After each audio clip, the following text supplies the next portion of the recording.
हमने शहर को दी एक नई पहचान, हम हैं सिंघानिया बिल्डकॉन।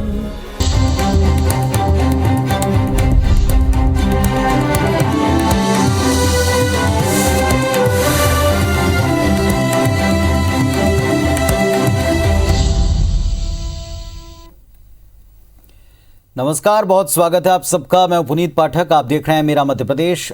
खबरों को विस्तार से जानते हैं।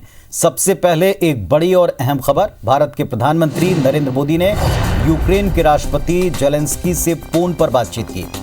जेलेंस्की ने यूक्रेन के ताज़ा हालात के बारे में उनको बताया।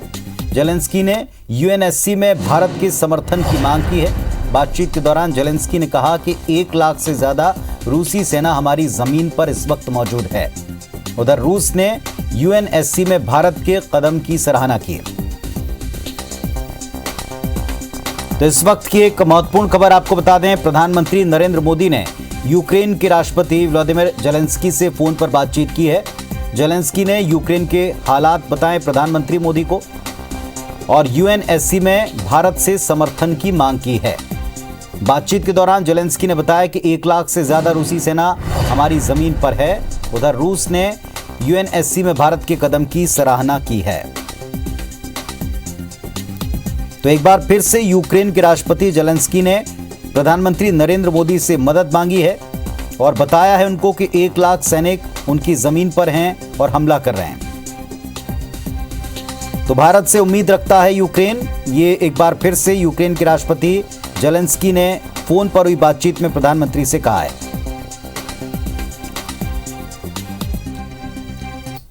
शनिवार को यानी आज शाम को प्रधानमंत्री मोदी की बातचीत हुई और खुद ही इस बात की जानकारी उन्होंने सोशल मीडिया पर भी साझा की है। जेलेंस्की ने कहा है कि हमारे देश में 1 लाख सैनिक इस वक्त मौजूद हैं और इन रूसी सैनिकों ने हम पर हमला बोला है। घरों और जमीन पर कब्जा किया जा रहा है। रिहायशी इलाकों में काफी नुकसान पहुंचाया जा रहा है। इस मुश्किल वक्त में राजनीतिक और जितनी संभव हो सके मदद हमारी भारत करे और यूएन सिक्योरिटी काउंसिल यूएनएससी में यूक्रेन का साथ देने की अपील यूक्रेन के राष्ट्रपति व्लादिमीर जेलेंस्की ने प्रधानमंत्री से फोन पर की है।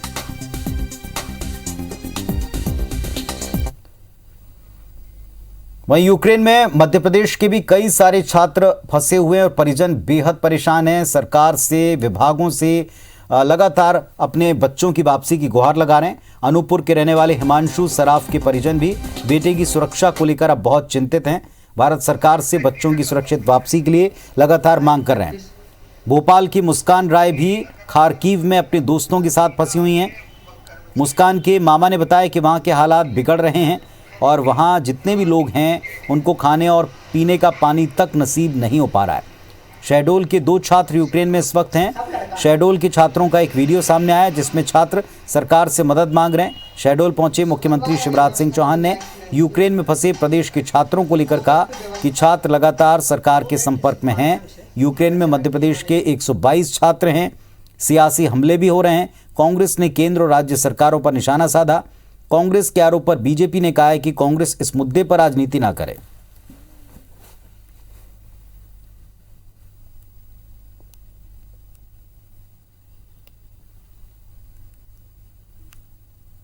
यूक्रेन में मेरे 2 भतीजे हैं, दोनों छोटे भाइयों के बच्चे हैं। एक किसान त्रिपाठी और कृषि के त्रिपाठी, दोनों वहाँ पर फंसे हुए हैं। जब तक उनसे निरंतर हम लोग का संपर्क है। हम लोग लगातार संपर्क में हैं भारत सरकार के और हम लोग लगातार कोशिश कर रहे हैं कि उनको सुरक्षित निकालें। भोपाल के छात्रों के फोन आए, हमारी उनसे चर्चा हुई, बहुत परेशान है। जो उड्डयन मंत्री हैं जिनको अभी वहाँ बैठ के मोर्चे पर होना चाहिए, वहाँ लाने का प्रयास करना चाहिए, वो मध्य प्रदेश के दौरे कर रहे हैं। जिनके शासनकाल में किस प्रकार की दुर्गति विदेशों में भारतीय नागरिकों के साथ हुआ करती थी, किसी से छिपी नहीं है। हमने तो जब जब किसी भी देश पर इस प्रकार के मौके आए, उनको न केवल भारत सुरक्षित पहुंचाने का काम किया है, बल्कि पूरी चिकित्सा प्रबंध देने का काम भी किया था। रूस और यूक्रेन के बीच जारी युद्ध के दौरान अभी भी सैकड़ों छात्र यूक्रेन में फंसे हुए हैं, जिनको वहां से निकालने की कवायद की जा रही है। कई छात्र मध्य प्रदेश के हैं। बैतूल के पाडर के दीपांशु भी यूक्रेन में MBBS पढ़ रहे हैं और इस दौरान वे यूक्रेन में फंसे हुए हैं। दीपांशु वहां बंकर में रहकर गुजारा कर रहे हैं और अपने हालात का वीडियो भी उन्होंने भेजा है। वहीं ग्वालियर के प्रतीक भी यूक्रेन में फंसे हुए हैं। प्रतीक के पिता कोमल सिंह चौधरी ने प्रधानमंत्री और मुख्यमंत्री से मदद के गुहार लगाए। इधर मंदसौर के 2 छात्र रशिया और यूक्रेन के बीच चल रहे युद्ध के बीच यूक्रेन में ही फंसे हुए हैं। दोनों छात्र यूक्रेन में मेडिकल की पढ़ाई के लिए गए। परिजन परेशान हैं और भारत सरकार से लगातार अपने बच्चों की वापसी के लिए गुजारिश कर रहे हैं। नोटिस जारी कर दिया था कि आप लोग आइए, पर कॉलेज वालों ने हॉस्टल में बैठे हुए हैं और यहाँ पर खाने पीने का सामान खत्म हो रहा है हॉस्टल में। मैं कलेक्टर साहब के पास गया था, उनको आवेदन दिया। उन्होंने खैर काफ़ी हेल्प करने का प्रयास किया और मुझे बिठाया। मेरे सामने ही उन्होंने फ़ोन पर जो सेक्रेटरी हैं भोपाल में उनसे बात की कि जो भी संभव मदद हो उसके लिए उन्होंने भोपाल भेजा है। बच्चों से बढ़कर क्या है सर? बच्चों से बढ़कर कुछ भी नहीं है सर। बस ये कैसे भी करके ना आप इंडियन गवर्नमेंट्स को बोलिए कि हेल्प करें उनको। मुख्यमंत्री जी और प्रधानमंत्री श्री नरेंद्र मोदी जी से ये प्रार्थना करना चाहता हूँ कि मेरा बच्चा सुरक्षित अपने इंडिया वापस आ जाए। और उन लोगों को भारत के राजदूत से संपर्क में लगातार रहने का बोला हुआ है। अभी सभी हमारे बच्चे सुरक्षित हैं, सभी से लगातार संवाद हो रहा है और जो आना चाहेंगे जल्दी ही जैसे ही फ्लाइट आएगी उसमें उनको लेके आएंगे। 2 बच्चे अभी आ चुके हैं। युद्ध के बीच यूक्रेन में फंसे बच्चों के परिजन इस वक्त बेहद चिंतित हैं। आज रूस और यूक्रेन के बीच में जो युद्ध है उसका 3रा दिन है। छात्रों के परिजन लगातार राज्य और भारत सरकार से मांग कर रहे हैं कि उनके बच्चों को जल्द से जल्द वतन वापसी करवाएं। और इस बीच हटा के उमराव गांव के किसान कमलेश पटेल का बेटा आशीष पटेल भी यूक्रेन में फंसा है। इसे लेकर उनके पिता से सांसद प्रतिनिधि गोपाल पटेल ने मुलाकात की। केंद्रीय मंत्री प्रहलाद पटेल से बात करने के बाद बच्चे के बारे में पूरी जानकारी दी गई। रीवा के साक्षी सिंह परिहार अब भी वहां यूक्रेन में फंसी हुई हैं। माता पिता का काफ़ी बुरा हाल है। साक्षी की मां ने बताया कि 5 दिन से बेटी से ढंग से बात नहीं हो पा रही, खाने पीने की वहां दिक्कत है।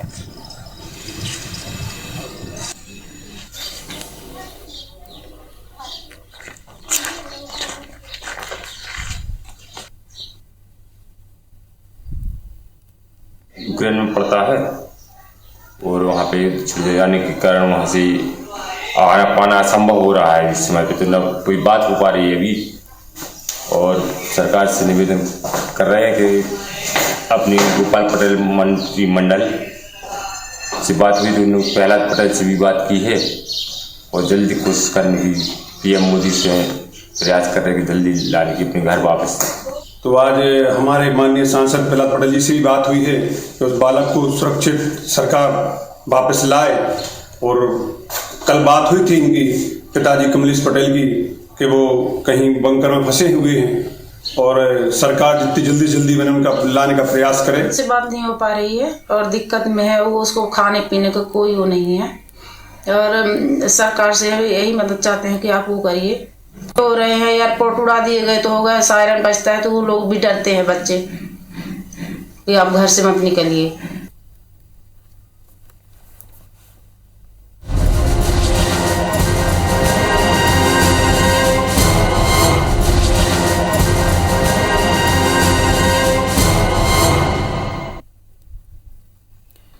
इंदौर जिले के बूढ़ी बरलाई गांव में आयोजित हुआ मेरी पॉलिसी मेरे हाथ कार्यक्रम में मुख्यमंत्री शिवराज सिंह चौहान पहुंचे। केंद्रीय कृषि मंत्री नरेंद्र सिंह तोमर ने भी इसमें शिरकत की। कार्यक्रम में किसानों को पॉलिसी बांटी गई। कार्यक्रम में 10,000 से अधिक किसान शामिल हुए।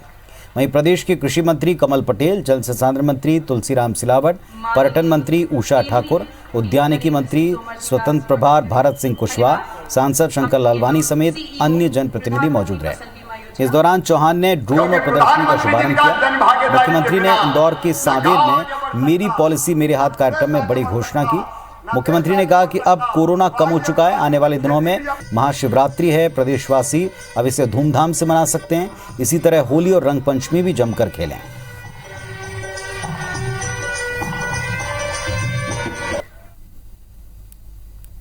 जब आत्मा रोती है और जब देखते हैं मेहनत करते हुए मेहनत बेकार हो गई। आज केवल किसानों की आंखों में नहीं होता है, उसकी तड़प और दर्द हमारे सीने में होता है, और तब हम दिनों रात मेहनत करके कोशिश करते हैं कि इसकी भरपाई किसान को करके दे देंगे। मुख्यमंत्री शिवराज सिंह चौहान हेलीकॉप्टर से विदिशा पहुंचे। बीजेपी जिला अध्यक्ष समेत पार्टी कार्यकर्ताओं ने पुष्पगुच्छ भेंट करके उनका स्वागत किया। इस दौरान सम्राट अशोक टेक्नोलॉजी इंस्टीट्यूट के अस्थायी हेलीपैड पर कलेक्टर उमाशंकर भार्गव, एसपी मोनिका शुक्ला समेत जिले के आला अधिकारी मौजूद रहे। मुख्यमंत्री शिवराज बाढ़ वाले गणेश मंदिर के दर्शनों के बाद नीम क्रिया फार्म हाउस गए। इस फार्म हाउस पर सीएम शिवराज के पुत्र का सुधा अमृत डेयरी फार्म है। यहाँ उन्नत किस्म के फूलों की खेती की जाती है।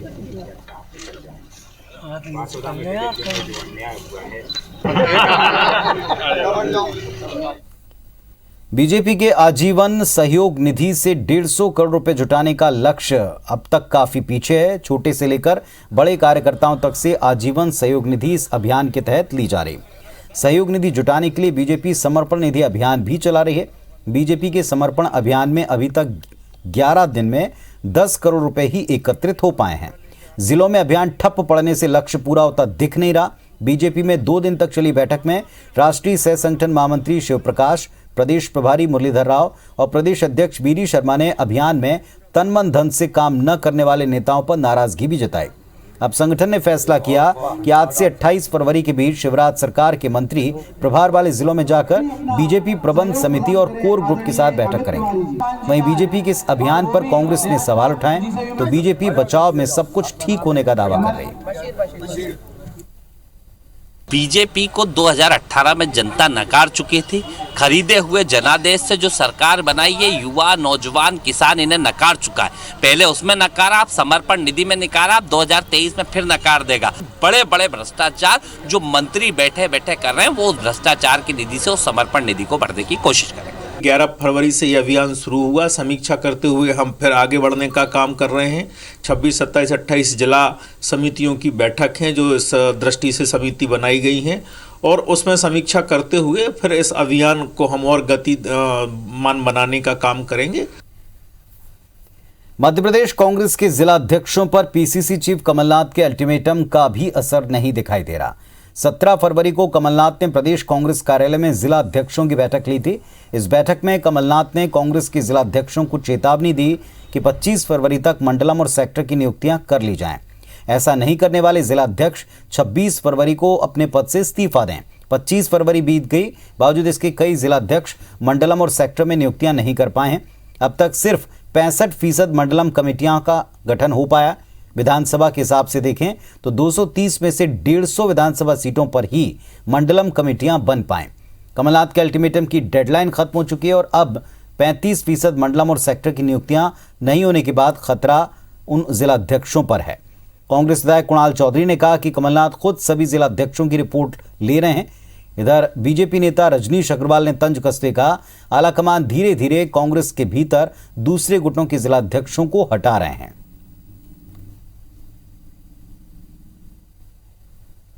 माननीय अध्यक्ष जी जो भी निर्णय लेंगे अध्यक्ष जी का ऊपर है। मतलब मैं उस संगठन के अंदर अध्यक्ष जी माननीय हमारे सर्वोपरि हैं, और अध्यक्ष जी ने जो भी बात कही होगी वो जिला अध्यक्ष जी और उनके बीच में चर्चा होगी। श्रीमान कमलनाथ जी लगातार गुटबंदी के चलते हुए जिला अध्यक्षों को उसी दृष्टिकोण से निपटाने का काम कर रहे हैं। लगातार वही फेरिस्त दिखाई पड़ भी रही है। और रही बात इनकी सक्रियता की, तो जिला अध्यक्ष तो क्या सक्रिय होंगे जब पीसीसी के पदाधिकारी ही सक्रिय नहीं है। और चलिए अब देखते हैं इस वक्त की बिग न्यूज। यूक्रेन के राष्ट्रपति जेलेंस्की ने अब राष्ट्र को संबोधित किया। इस दौरान कहा कि हम कीव और इसके चारों तरफ प्रमुख बिंदुओं को नियंत्रित कर रहे हैं। जो लोग हमारी मदद करना चाहते हैं हम उन्हें हथियार उपलब्ध कराएंगे। हमें इस युद्ध को रोकने की जरूरत है। हम शांति से रह सकते हैं। अमेरिका के राष्ट्रपति जो बाइडेन के प्रशासन ने कहा कि भारत के रूस के साथ संबंध अमेरिका और रूस के बीच संबंधों से अलग हैं। इसमें परेशानी की कोई बात नहीं। अमेरिका ने साथ ही ये भी कहा कि उसने रूस के साथ संबंध रखने वाले हर देश से नियम आधारित अंतर्राष्ट्रीय व्यवस्था को सुरक्षित रखने में अपने प्रभाव का इस्तेमाल करने को कहा है। रूस और यूक्रेन में जारी खूनी जंग के बीच भारत ने ब्रिटेन में कोरबा वॉरियर्स एक्सरसाइज में शामिल नहीं होने का फैसला किया। यूके के होने वाले कोबरा वॉरियर्स एक्सरसाइज में भारतीय वायुसेना हिस्सा नहीं लेगी। रूस और यूक्रेन में जंग के बीच दुनिया भर में बने तनाव की स्थिति को देखते हुए भारत सरकार ने फैसला किया है।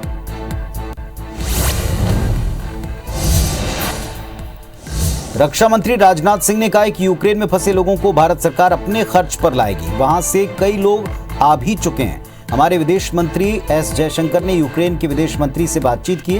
उन्हें यहां सुरक्षित लाने की व्यवस्था चल रही। हम चाहते हैं कि हालात सामान्य हों।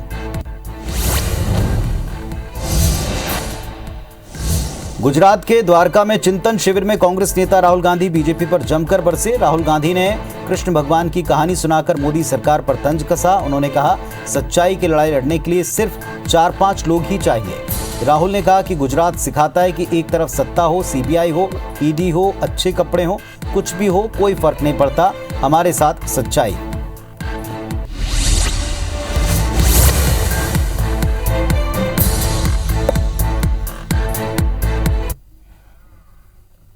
कुछ और खबरें देखते हैं। जबलपुर में सरकारी अस्पताल से ड्यूटी के दौरान गायब रहने वाले डॉक्टर्स पर अब शिकंजा कस रहा है।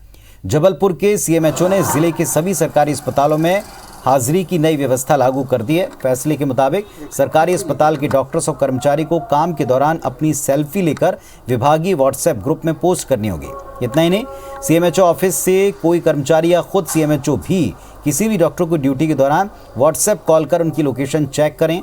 जबलपुर के सीएमएचओ डॉक्टर रत्नेश कुररिया ने अस्पतालों में बायोमेट्रिक अटेंडेंस सिस्टम भी लगाया।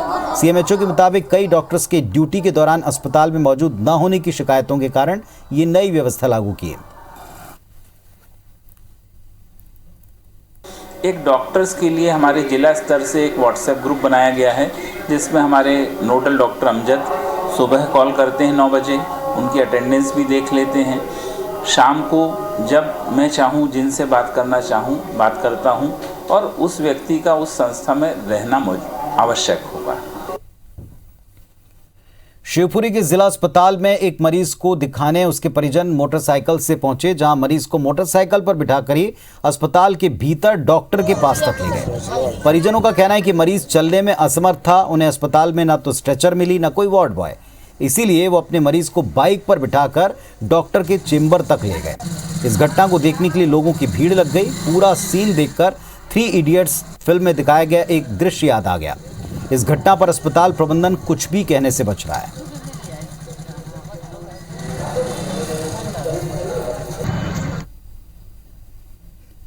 गुना के खनिज विभाग में पदस्थ सर्वेयर सोनू श्रीवास ने अपने ही विभाग के अधिकारियों कर्मचारियों पर प्रताड़ित करने का आरोप लगाया। साथ ही दबाव बनाकर कलेक्टर के नाम पर अनैतिक मांग करने का भी आरोप लगाया, जिसकी शिकायत कैंट थाने में दर्ज कराई। सर्वेयर ने यह भी आशंका जताई कि इस मामले को उजागर करने के बाद उनके खिलाफ षड्यंत्र रचा जा सकता है। पूरा मामला सामने आने पर जिला कलेक्टर ने डिप्टी कलेक्टर को जांच का आदेश दिया। वहीं पीड़ित सर्वेयर सीएम शिवराज सिंह चौहान को पत्र लिखने की बात कह रहा है। सर्वेयर के इस पत्र के बाद गुना खनिज विभाग सवालों के घेरे में और पूरे मामले में अब ऊपर तक जांच का दायरा जा सकता है। वास्तविकता क्या है, ये जांच के बाद ही स्पष्ट होगा। दूसरे भी कर्मचारी हैं, उनके ऊपर विशेष कृपा है, तो उनसे तो कोई कुछ कहता नहीं है। लेट आए, 2-2 दिन तक ऑफिस से गायब रहते हैं, 7-7 दिन ऑफिस से बिना छुट्टी लिए गायब रहते हैं। उनको संरक्षण दे रखा, उनको कुछ कहते नहीं। मतलब लंच पे नहीं जाने देना, जबरदस्ती परेशान करना, दूसरे के काम की जवाबदारी मेरे को देना। ऑफिस से कोई भी जो बाबू लोग हैं वो कागज़ गायब कर देते हैं, कागज़ चोरी हो जाते हैं, उसको मेरा नाम दे देते हैं, जबकि मेरे पास उस चीज़ का कोई चार्ज ही नहीं है। अभी वो आवेदन की कॉपी हमें मिली नहीं है। जैसे अगर कोई मामला संज्ञान में आता है, हम उसमें जांच करके नियमानुसार कार्रवाई कर देंगे। ग्वालियर के बरई गांव में आरटीआई एक्टिविस्ट शशिकांत जाटव को पंचायत में भ्रष्टाचार की जानकारी मांगना महंगा पड़ गया।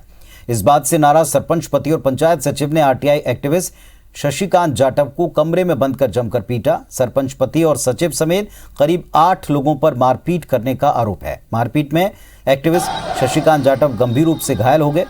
उनके इलाज के लिए उनको ग्वालियर ले जाया गया। यहां उनकी गंभीर स्थिति को देखते हुए इलाज के लिए दिल्ली के एम्स अस्पताल में रेफर किया है। वहीं अब इस मामले में दलित संगठन और बहुजन समाज पार्टी लामबंद हो गए। बीएसपी ने घटना के विरोध में एसपी ऑफिस के बाहर प्रदर्शन किया और एसपी से आरोपियों की गिरफ्तारी की मांग की। वहीं एसपी का कहना है कि 2 आरोपियों को गिरफ्तार कर लिया गया और अन्य आरोपियों की तलाश जारी है।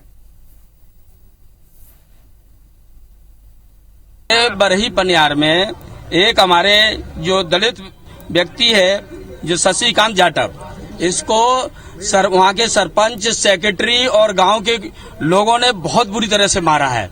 उसमें 307 नहीं लगी थी, इसलिए आज ज्ञापन दिया है और उनके सरपंच और सेक्रेटरी को बर्खास्त किया जाए। ITI उनने लगाई थी तो उन लोगों ने उनको अपने पास बुलाया था और वो वहाँ पे उनसे गए थे, तो इसलिए उन्हें उससे मारपीट करी कि इसको वापस ले लो। मतलब उन्हें जबरदस्ती उनको वापस लेना चाहता है, पेशाब भी पिलाया गया है। मतलब इतना अत्याचार आज के उसमें हो रहा है। सरपंच एवं उसके कुछ सहयोगियों पर उन्होंने एक व्यक्ति पे मारपीट का आरोप लगाया है। FIR में नामजद आरोपी थे, उसमें से 2 की गिरफ्तारी अभी हो गई है और थाना प्रभारी को निर्देशित कर दिया गया है कि बाकी बचे हुए आरोपियों की शीघ्र गिरफ्तारी की जाए। मध्य प्रदेश में पर्यावरण संरक्षण को लेकर 1 से 5 मार्च तक वृहद स्तर पर पौधारोपण महाअभियान चलाया जाएगा। सभी सरकारी विभागों, सामाजिक संगठनों, संस्थाओं के सहयोग से पौधारोपण महाअभियान चलाया जाएगा। इसके लिए सरकार ने सभी जिला कलेक्टर्स को दिशा निर्देश जारी कर दिए। पौधारोपण के लिए जिलों में राजस्व और फॉरेस्ट विभाग के अधिकारी जमीन चिन्हित कर रहे हैं। जिले में समस्त शासकीय कार्यालय भवन, सार्वजनिक उपक्रम, औद्योगिक प्रतिष्ठान, निगम मंडल के कार्यालय के प्रांगण में उपयुक्त स्थान पर भी पौधारोपण किया जा सकता है। इसके अतिरिक्त स्कूल, कॉलेज, आंगनबाड़ी, छात्रावास एवं पंचायत परिसर में भी पौधारोपण किया जाएगा। सरकार ने पौधारोपण महाअभियान में सभी जनप्रतिनिधि, समाजसेवी और अन्य लोगों से अधिक संख्या में अभियान से जुड़कर पौधारोपण करने की अपील की है।